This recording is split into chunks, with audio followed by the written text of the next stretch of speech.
चैनल को सब्सक्राइब कर लीजिए।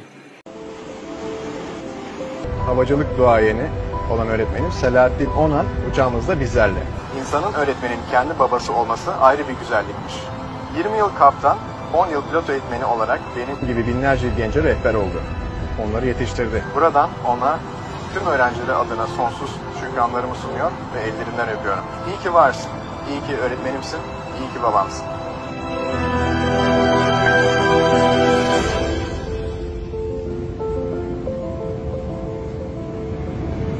Hocam, Türk Hava Yolları'nın tüm kaptanları adına Öğretmenler Gününüz kutlu olsun.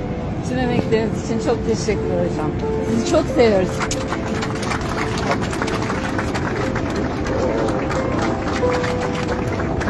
Sağ olun, teşekkür ederim. Buyurun hocam.